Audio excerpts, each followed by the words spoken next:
Hi everybody, welcome back to the Claremont Classic Garage. Today we're coming to you from the luxury of the Claremont Classic Garage Coleman canopy because the garage is completely full of secret projects I can't show you yet. Anyway, Trusty Rusty, I had him out for a run the other day hauling a scrap car up to the scales, and well, he seemed to be under the weather a little bit. There's a few little issues popped up. So I've been meaning to give this thing a service for a while, so we're going to do that today. So we're going to give it a nice oil, lube oil and filter, so to speak. It's going to end up with new coolant in it because while I was looking it over, I noticed it's got a 9N cylinder head on it. Well, that's no good. So we're going to swap that out. I've got a good used 8N cylinder head. It's got, the only difference between them really is the 8N cylinder head has a little bit more of a closed combustion chamber. I'll show you that when I get this head off. And so you get a little more compression, a little more power. We always want more power, right? So when I was using it the other day, when it got under load and started working, the engine started sputtering and skipping. It still went. It never quit. I mean, usually that would be the signs of some kind of a fuel system issue. Ignition problems, weak ignition will give you kind of similar symptoms, but it'll just fall flat in its face anytime any load is put on to the point of actually quitting. This never quit. It just had a and if I pulled back on the throttle a little bit, it would smooth out. So that's telling me in our carburetor here, we've probably got junk in the high-speed jet down in the bottom of it. So what we'll do, we'll give it a full fuel system service too. We'll drain the fuel tank. We'll remove the sediment bulb, make sure the in-tank filter is clear, and we'll service the screen and the gasket in it, put that back together. We'll take the carburetor apart, make sure it's clean. And the other day I came out, and the jar for my Cyclone air cleaner was laying on the ground. You can see we've lost one side of our bail wire, so we'll have to see if we can fix that up. You can still buy this, but it's a little different style. It's got kind of a cup on the bottom, and I'd rather have this one. So we'll fix that up. And I also noticed it's got a pretty healthy oil leak. There's oil all down the side of it here, and what I found is the oil is coming out of the top of the proof meter cable there. So there's probably down at this end a seal that's letting oil get past. So we'll pull that off, see if there's something in there we can fix. If not, you can buy a new reproduction proof meter cable for it. So I guess we're going to get to work now. The first thing I'm going to do is get the coolant draining so we can start taking the cylinder head off, and I'll also start draining the fuel. So what we do is I've got a petcock on the bottom of the carburetor here. So we'll open that up and open the sediment bulb and just let the fuel run right out of her.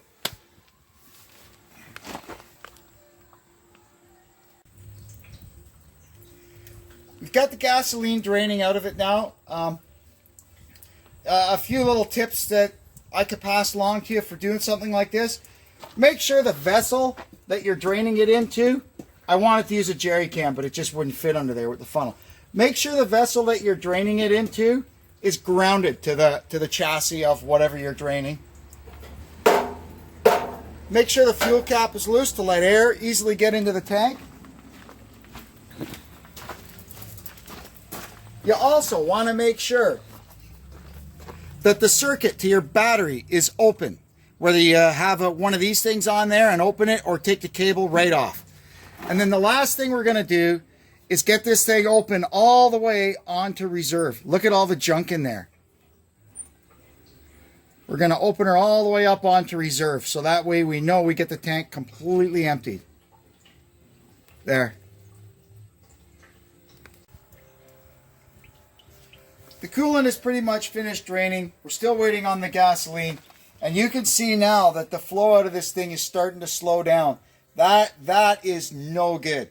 For high power, high load work, that is not enough fuel flow to keep this thing running.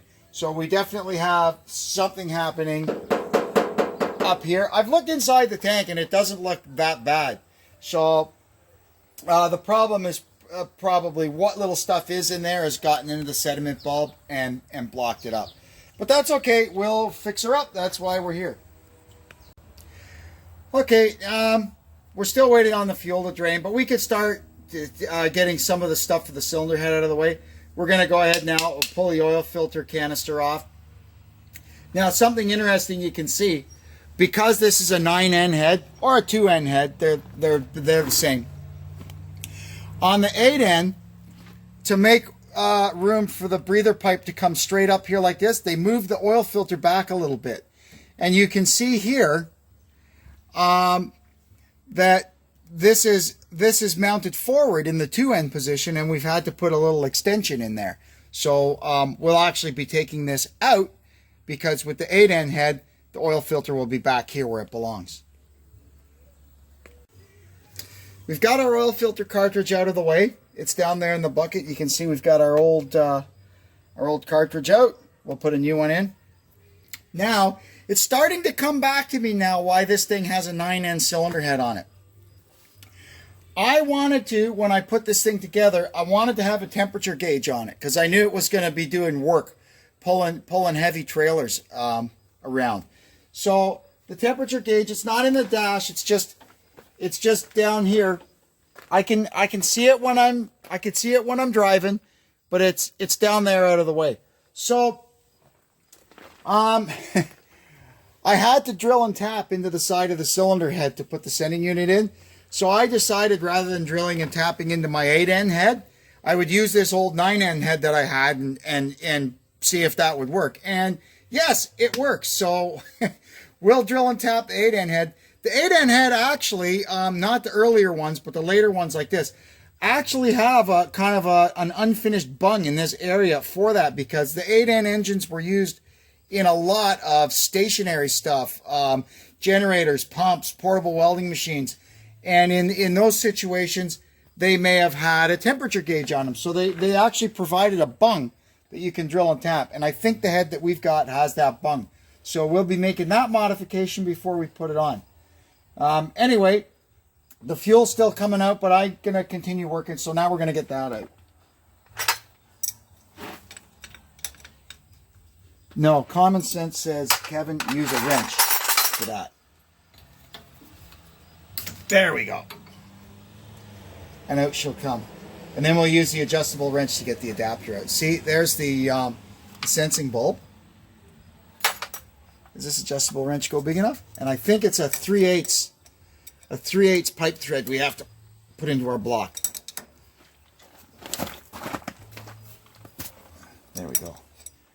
I was worried that this thing was going to come loose in a big hurry and I was going to end up smashing my fingers on something under here, but no. Another thing I noticed when I was driving it the other day, a lot of noise coming from the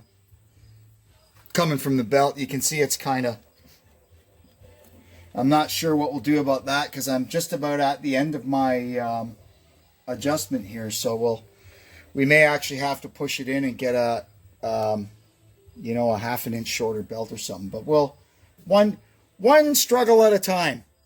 So we've got that out of the way.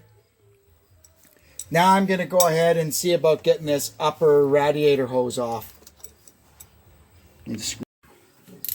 All right, I got the spark plugs out. Now I'm just going around loosening the head bolts. So what you do with these things is you start at the end and work your way into the center. So that's what we're doing here.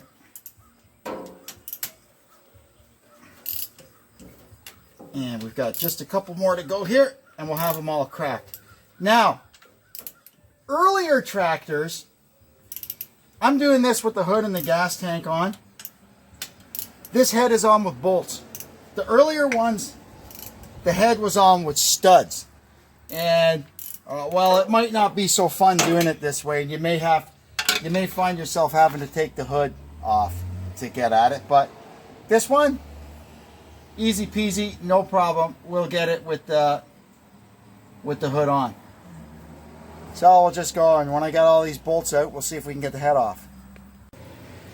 All the bolts are out, and now all that's left is to get the cylinder head off the block. So you can see another modification I did to this head was I had to put a stud in here to mount the ignition coil to.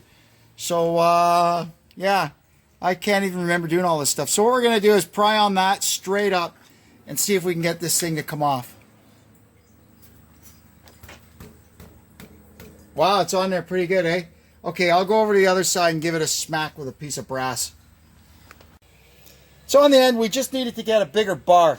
This has got a composition head gasket on it, and they've got a knack for sticking.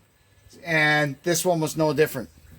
So we'll see if we can get the head out of there. I think it's got to come out the other side. So we got the cylinder head out, and I'm just working now at scraping up the gasket. The fuel is still flowing, so I can't get the sediment bulb out of the way yet. So we're just going around scraping the deck with a razor blade scraper to get as much of this crap off as we can. In the end, we'll clean it with the little pneumatic buffer and maybe even a sanding block. But for now, I'm waiting, so I'll just do it this way.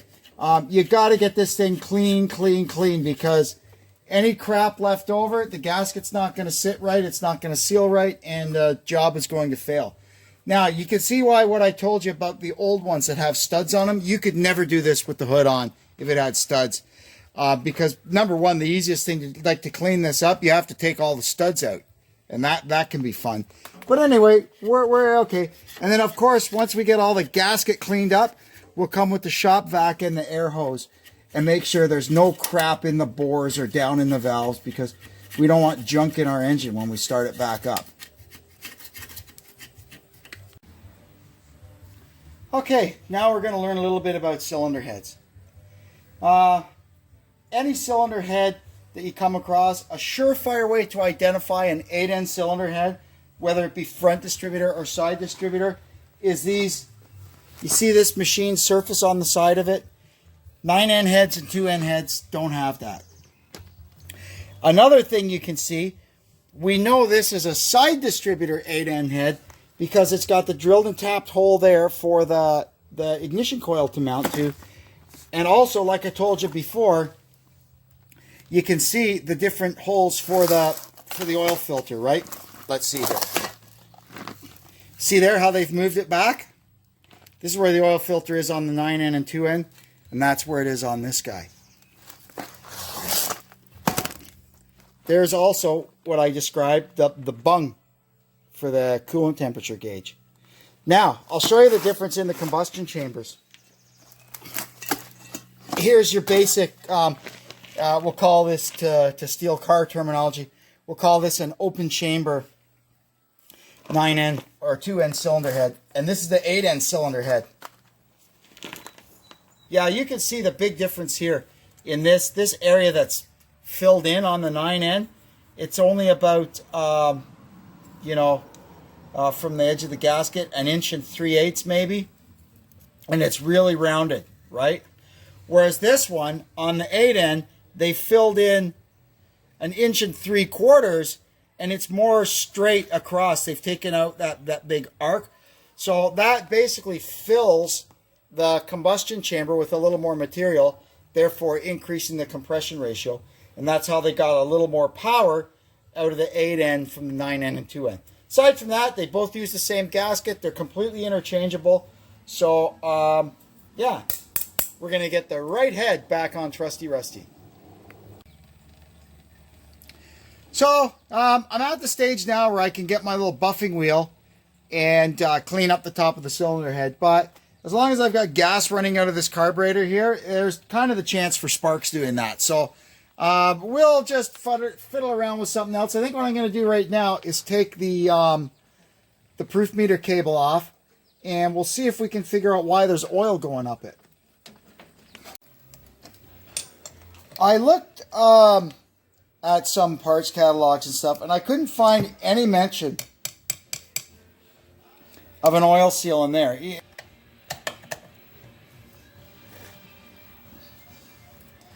The guts of this is just held in with one little lock screw. Well, there is in fact no seal at all in this. It just runs in a bushing, and it relies on this helix or groove, the spiral groove that's cut in the shaft. It turns this way, and this pulls any oil back in, or theoretically it should pull the oil back in. So I'm not sure what to think at this point. Is it possible that the bushing is just wiped out, and that's what's making the oil get past it? I'm not sure. Oh yeah, look at that. That's probably our problem there. That bushing in the back of the governor. At this point, there's not much I can do about it. I don't have one. I will see if I can order that bushing, and I'll order one, and we'll change it when it gets here. But for now, we have to have this thing running. We finally got our fuel tank emptied, so now I'm going to take the opportunity to get the oil out of it. I've got room for my drain pan under here now. The oil plug, it's not really a plug. It's a pickup screen. It's pretty large, and it's got a 1 1/16 square on the bottom of it. So we grab a 1 1/16 open end wrench, and if these things have been hacked up with pipe wrenches and stuff, they can get to be in a real mess. But this one still feels pretty square. I'm betting I put a new one in it when I first got this thing. So pack your patience. And I just usually use a wrench and a dead blow hammer to get it started.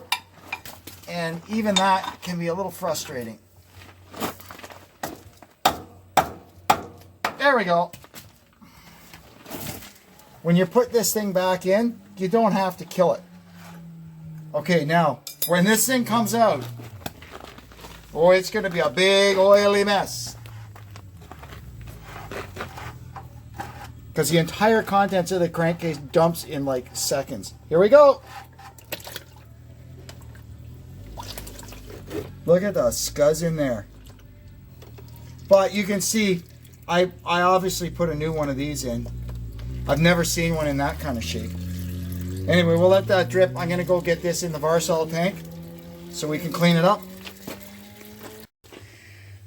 I've removed the sediment bulb, got it out of the way, so I can get in here with my little tool now and start cleaning up the deck of the block.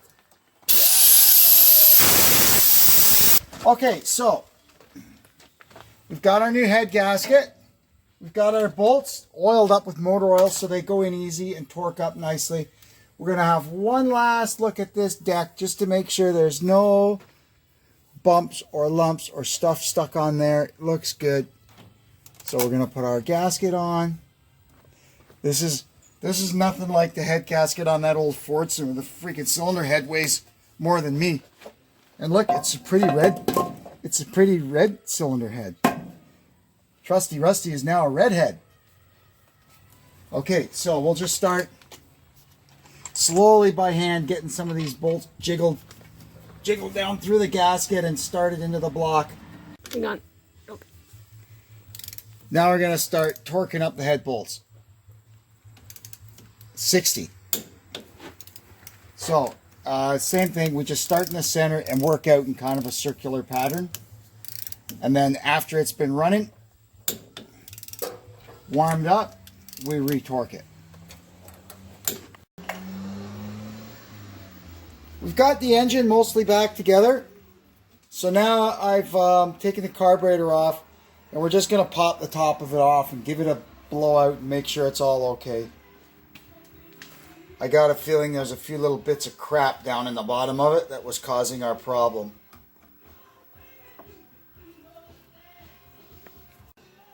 Doesn't look too bad in there, but we'll give it a blowout. I found the floats, they're not at equal, you can see across there, they're not at equal levels. The one's got a little twist to it. So we'll fix that up. And we'll put her back together and see if we can get this thing running again. Now we're going to service up our sediment bulb. We got the carburetor back together. And oh yeah, that's stuck on there. Good. Well, I want to get the gas out of this thing. So there we go. We get the gas out at least. Then we'll put it in the vise, and we'll probably have to knock the bowl with a rubber hammer or something to get it free. Wow, it's really in there. There we go. Look at the junk in there.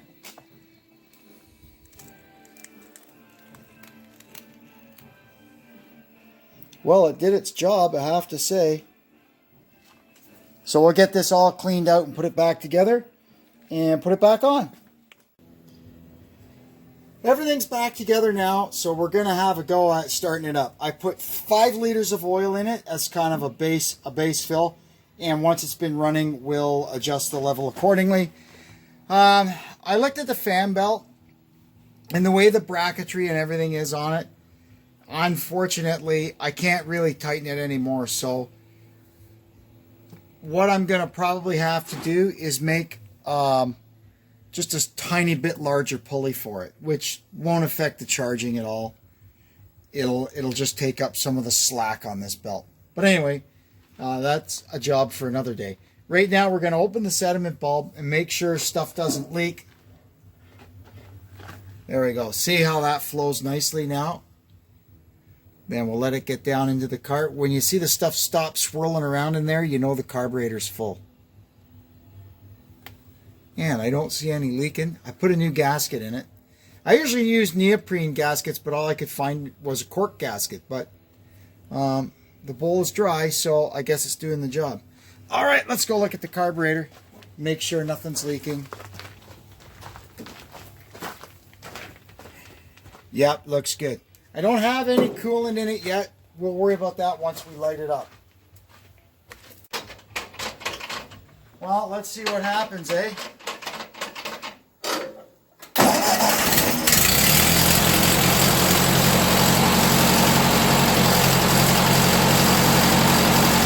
Runs good like it always did.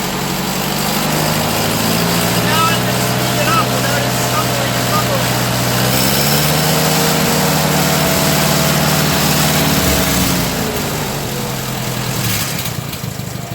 Beautiful.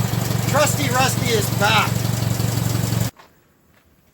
Alright, I'm going to take it for a test drive now, I think. We're not sure if the exhaust is going to come out of the tent or not, but we'll find out. I'll go nice and smooth. Oh, this thing is running peak now. Oh, I'm out.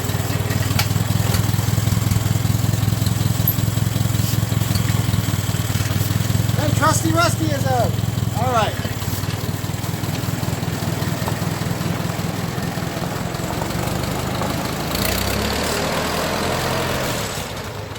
Oh yeah, it's running perfect now.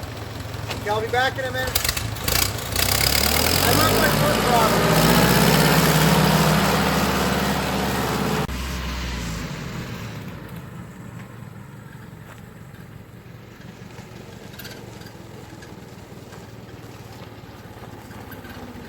These things really fly with a Sherman overdrive. Now we're going to service up our air cleaner. So the first thing we got to do is service the cup. Hopefully that won't come falling down. Okay, there. So it's pretty easy. You just dump the old oil out of it. Should be a bunch of crud in the bottom. Yep. And then we'll clean this up and refill it with fresh oil and put it back on.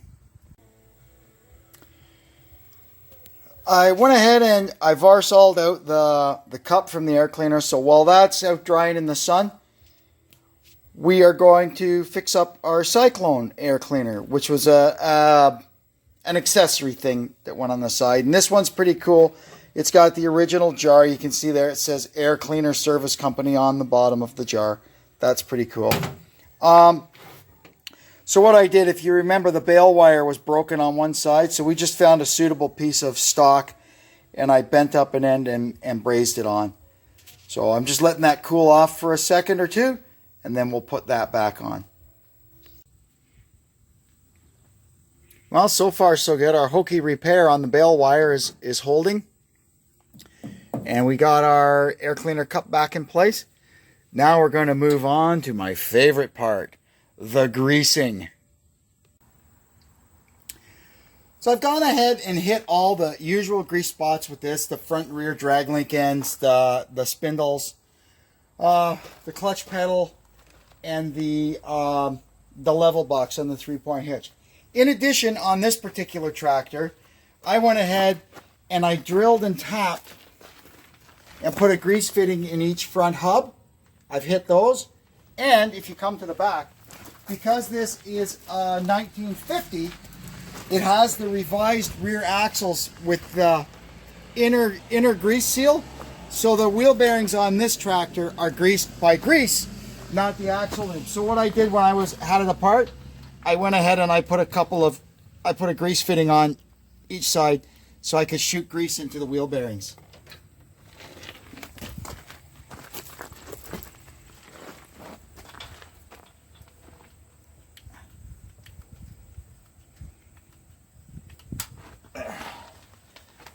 All right, now as far as lubricating goes, the last thing we have to do, I already did it, but I'll show you, is if you've got a side distributor tractor, just fill up that, there's a wick in there that wicks oil to the bushing in the distributor.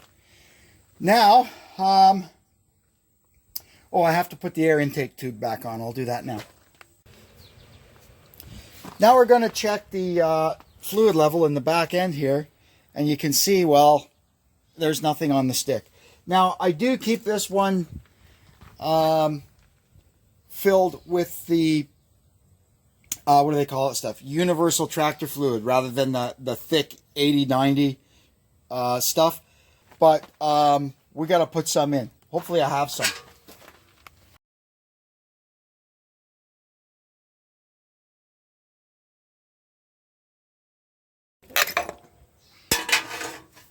I'll have something I can put in.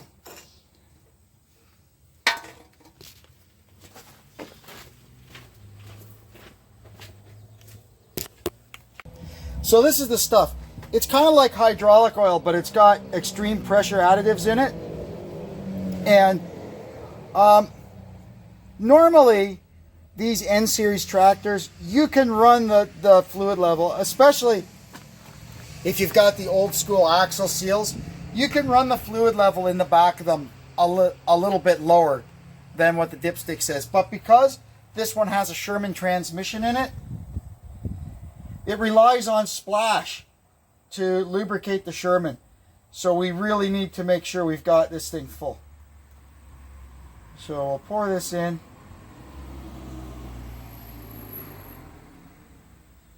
Let me check the stick. Oh, here's another trick thing you can do on your 8N. The running board from a 53 and up, a Jubilee or an NAA tractor, is a direct replacement for the 8N running board on this side, but it's got a little toolbox in it. Cool, eh? Okay, let me see if that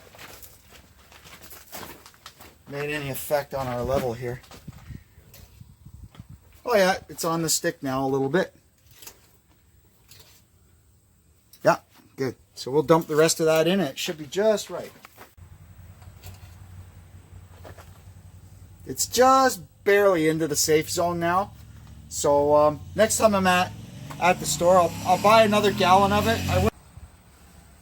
Alrighty, the last thing we got to do here is check all our lights and stuff. So we'll close the battery, put the ignition on, and pull the light switch. Headlights work, Deb? Yep. Flashers work.